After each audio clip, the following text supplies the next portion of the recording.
Brazil is a country of immense size and wonder.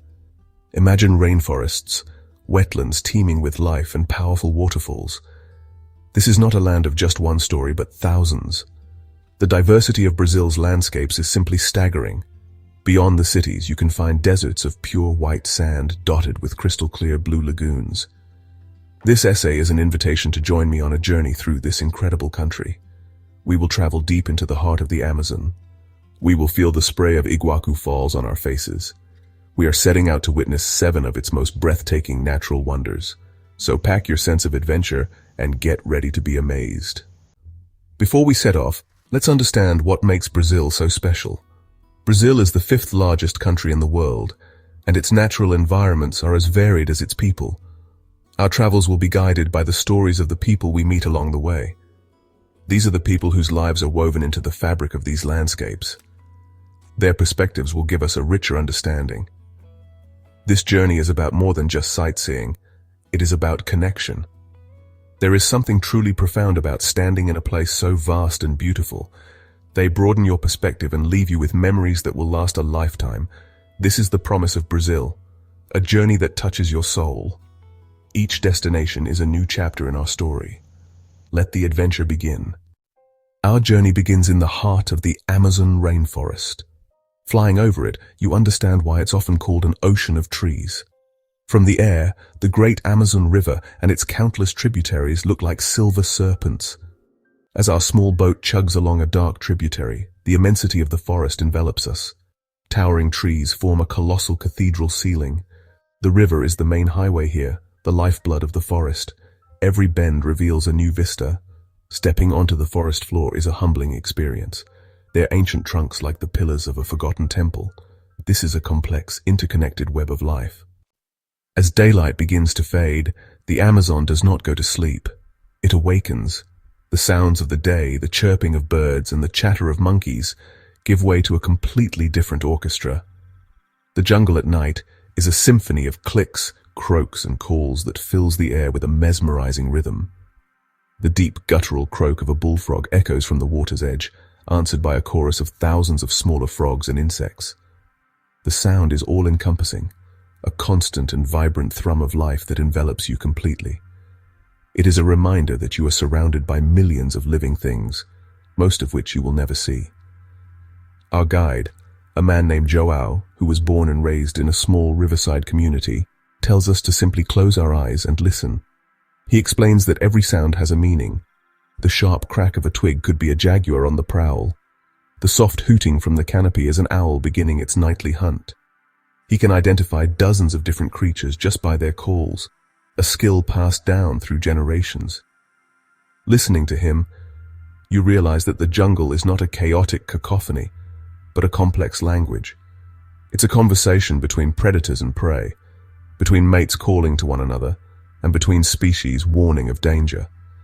Walking through the forest after dark with only the beam of a torchlight is an exercise in trust. You place your faith in your guide and your own heightened senses. The beam cuts a small tunnel through the inky blackness, revealing a world that is hidden during the day. A pair of eyes reflects the light from a branch above. A night monkey, perhaps. A tarantula big as a man's hand scuttles across the path. Strange and wonderful insects with intricate patterns and bizarre shapes are drawn to the light. The forest you thought you knew in the daytime is transformed into a mysterious and magical realm full of secrets waiting to be discovered. Later, lying in my hammock inside a simple wooden lodge, the symphony of the jungle becomes a lullaby. The sounds are no longer strange or intimidating, but comforting. They are the heartbeat of the rainforest, a constant and powerful reminder of the life that pulses all around. It is a sound that connects you to the ancient rhythm of the natural world, a rhythm that has played out here every night for millions of years. Falling asleep to this incredible chorus is an experience that stays with you, a memory of being completely immersed in the wild heart of our planet, a place of profound and untamed beauty. The people of the Amazon, often known as ribeirinhos or river people, live lives that are intricately woven with the forest and the water. Their homes are simple wooden structures, often built on stilts to protect them from the annual floods that can raise the river level by several meters. For them, the river is everything. It is their source of food and water, their primary means of transportation, and the center of their community life. Children learn to paddle a canoe almost as soon as they can walk, and fishing is a skill essential for survival.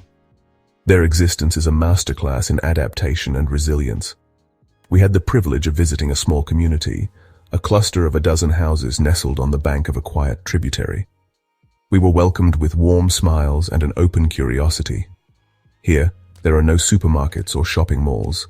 The forest is their pantry and their pharmacy.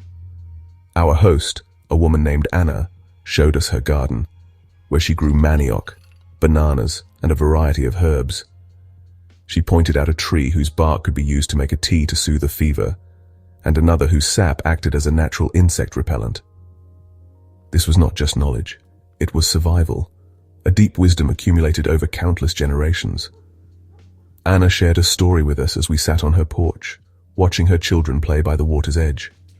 She spoke of the botto, the legendary pink river dolphin, which local folklore says can transform into a handsome man to charm young women.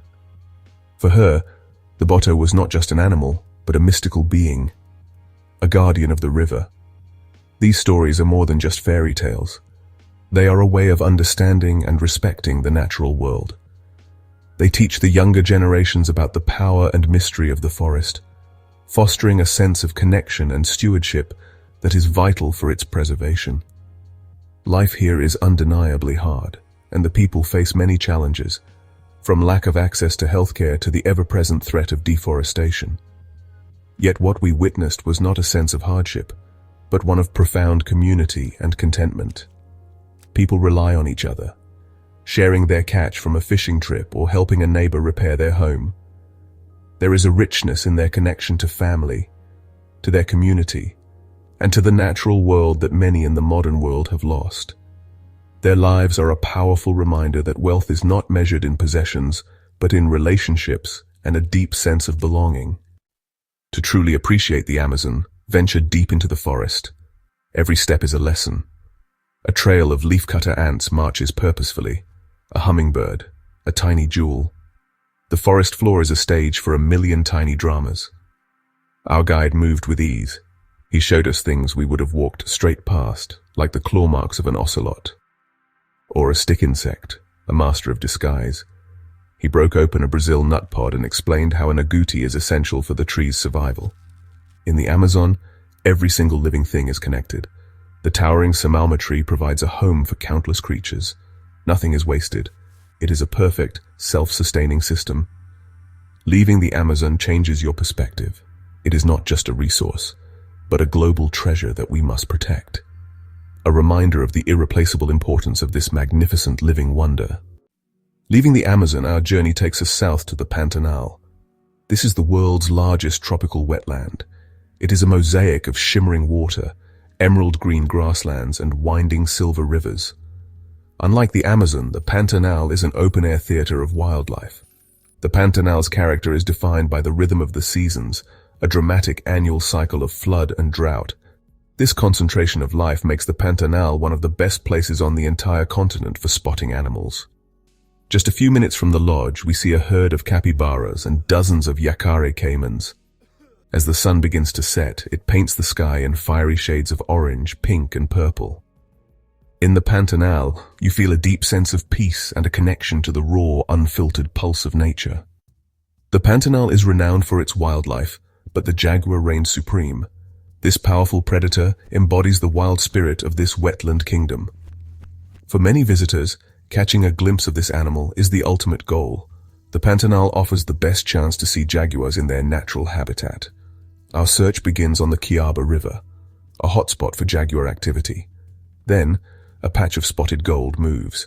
A large male jaguar emerges and strolls confidently to the water's edge. It is a moment of pure magic. The encounter is over quickly, but the image is seared into our minds. Seeing a jaguar is a profound connection to the untamed heart of the Pantaneiro. While the jaguar may be the king of the Pantaneiro, the region's true soul is found in its bird life. This wetland is an avian paradise, home to an estimated 650 different species of birds. Flocks of parrots and macaws fly noisily overhead, their brilliant feathers a flash of color against the sky. Herons, egrets, and storks wade through the shallows, patiently hunting for fish and frogs. One of the most iconic residents is the hyacinth macaw, the largest parrot in the world. Dedicated conservation projects in the Pantaneiro have helped their numbers recover. Another of the Pantanal's giants, the Jaguar stork, builds a huge, messy nest of sticks high up in a solitary tree. Thousands of egrets and other water birds fly in from their feeding grounds to roost together for the night. The Pantaneir's Symphony of Wings is a constant, beautiful reminder of the incredible diversity of life that this unique ecosystem supports. The Pantaneiros, the cowboys of this vast wetland, are as rugged and resilient as the landscape itself. For generations, they have managed the huge cattle ranches, adapting to the dramatic seasonal floods. Their culture is a unique blend of self-reliance and a profound respect for the natural world.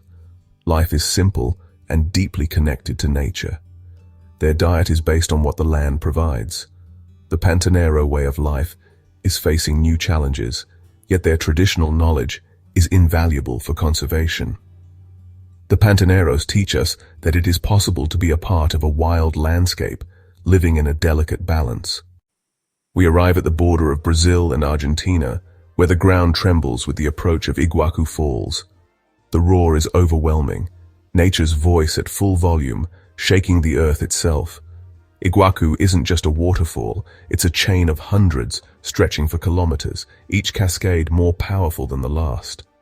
Mist rises, rainbows shimmer, and the sheer scale leaves visitors speechless.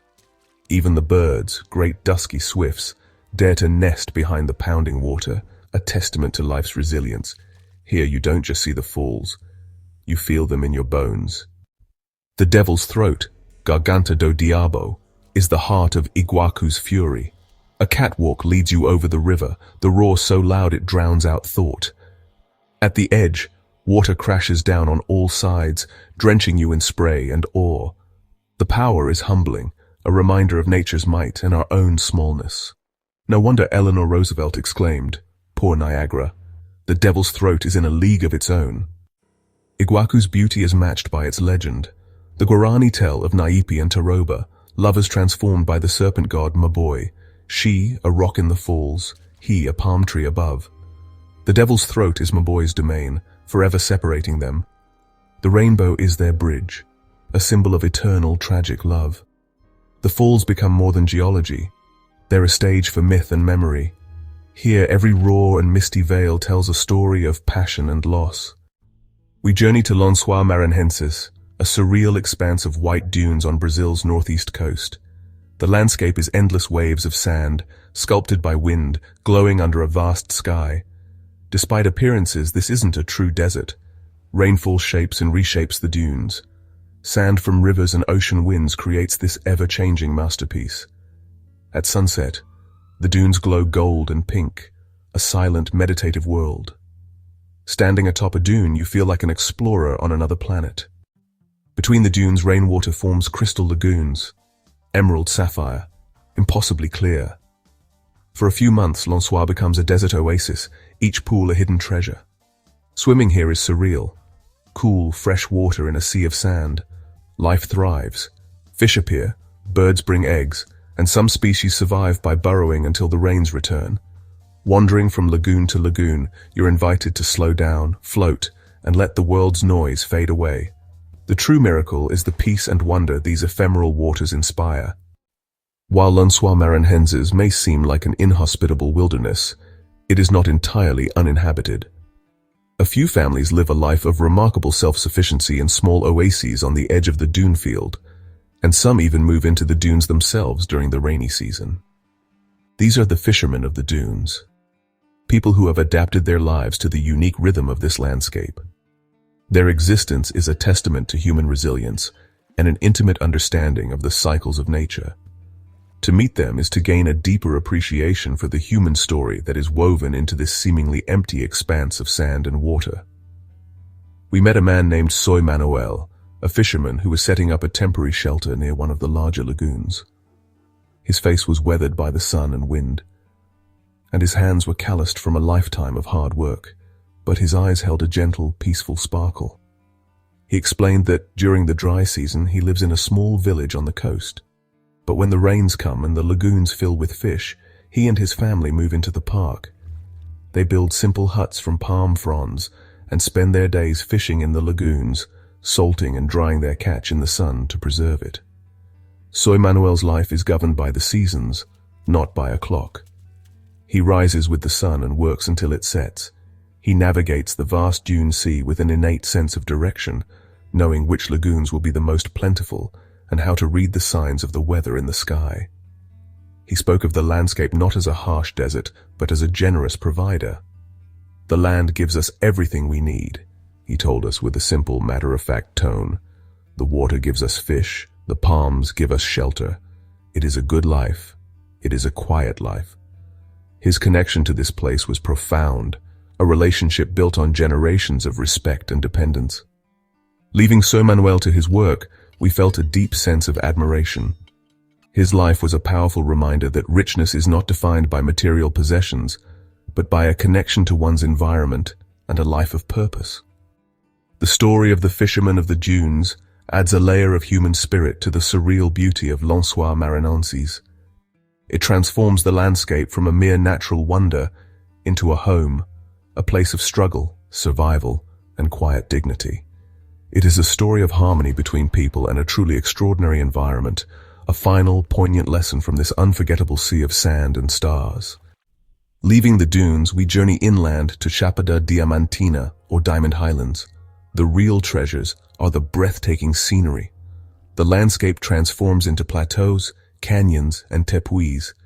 It feels like stepping into a lost world. The park is a paradise for hikers. Our base is L'Ansoir, a former diamond mining hub. We join fellow travelers to explore the trails. The mountains are remnants of an ancient sandstone plateau, wind and water-carved canyons and tabletop mountains. There's a shared appreciation for the beauty that surrounds us. One of the most extraordinary features of Chapada Diamantina is what lies hidden beneath its rugged surface. The region is riddled with a vast network of caves, a subterranean world of geological wonders. Many of these caves contain underground lakes and pools of water so astoundingly clear that it can be difficult to tell where the water ends and the air begins. We set out to visit one of the most famous of these, the Poco Encantado, or the Enchanted Well. The journey involves descending into a dark cavern through a narrow opening, a true journey towards the center of the earth, leaving the bright sunlight and the world above far behind us. Inside the cave, the air is cool and still. As our eyes adjust to the dim light, an unbelievable sight is revealed.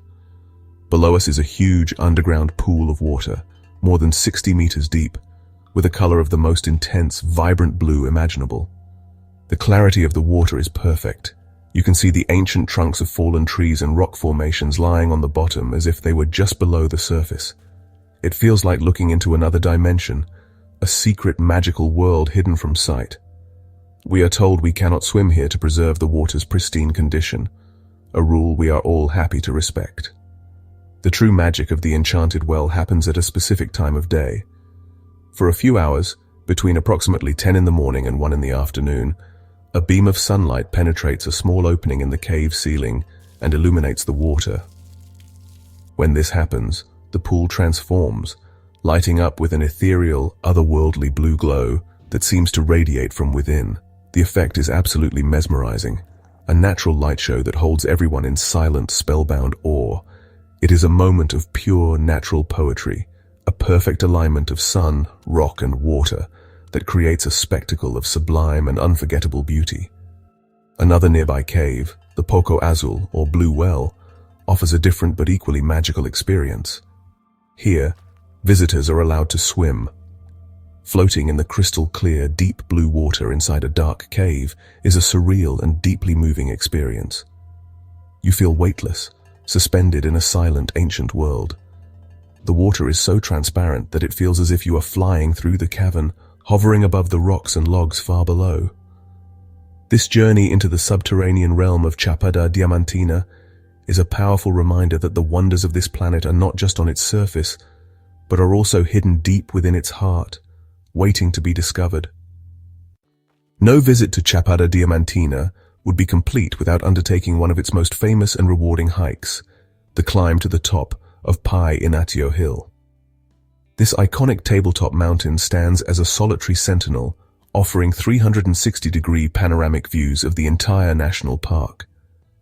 The hike itself is relatively short but steep, a challenging ascent up a rocky path that requires a bit of scrambling near the summit.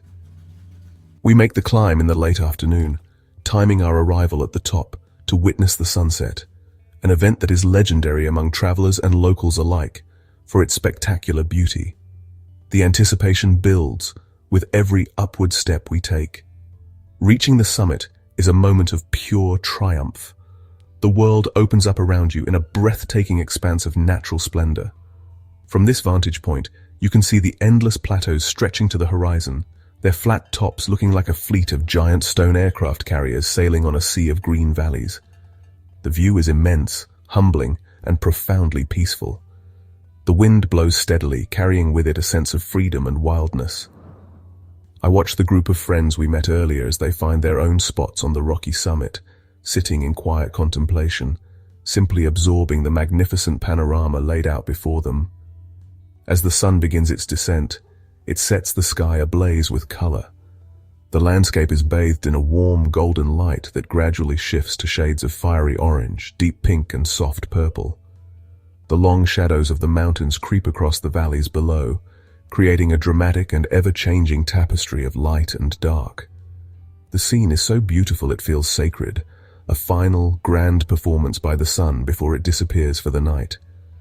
Everyone on the summit is silent, united in a shared moment of awe. It is a powerful reminder of the simple, profound joy that can be found in witnessing the beauty of our natural world. Standing on that summit, watching the last sliver of sun dip below the horizon, I feel a deep sense of gratitude. Chapada Diamantina is a land that challenges you physically, but rewards you spiritually. It teaches you about resilience, both in its ancient weathered landscapes and in the stories of the diamond miners who once sought their fortunes here. It is a place of grand vistas and hidden secrets, of shared journeys and quiet introspection. The view from the top of Pantaneiro is more than just a pretty picture. It is a feeling, an experience that stays with you, a memory of standing on top of the world in the heart of Brazil. We leave the mainland, flying to Fernando de Noronha, a volcanic archipelago in the Atlantic. It's a UNESCO site, fiercely protected with rugged coastlines and turquoise waters. The island has a tranquil atmosphere, with limited visitors to protect its ecosystem. The beaches are ranked among the world's most beautiful. Baía do Sancho is a perfect crescent of sand with clear turquoise water. Snorkeling reveals a vibrant underwater kingdom. Sea turtles glide by and dolphins leap in the distance.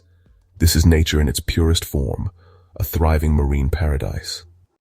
Fernando de Noronha is a world-renowned success story in marine conservation, thanks to strict regulations. The island is home to the Tamar Project, dedicated to protecting Brazil's sea turtles. We meet Carlos, a marine biologist, who speaks of the challenges they face from plastic pollution to climate change. The spinner dolphins are a key indicator of the health of the ecosystem. Hundreds of spinner dolphins fill the bay, leaping from the water. Leaving Fernando de Noronha feels like leaving a piece of your heart behind. It is a beacon of hope and the perfect end to our exploration of Brazil's magnificent wonders. Our journey across Brazil has reached its end, but the echoes of its wonders will resonate within us for a lifetime. From the Amazon to Fernando de Noronha, we've seen a continent of natural marvels. We felt the power of Iguacu Falls and walked across the dunes of Lençóis Maranhenses. This journey has been an immersion into the very soul of Brazil, a soul that is wild, vibrant, and profoundly beautiful. Brazil's greatest treasure is the sheer diversity of its natural world. This journey has also been about the people whose lives are woven into these landscapes, reminding us that these places are not just scenery, but homes. To travel through Brazil's natural wonders is to be changed, inspiring a desire to protect it. Brazil's landscapes are a powerful, living invitation to explore and fall in love with the world all over again.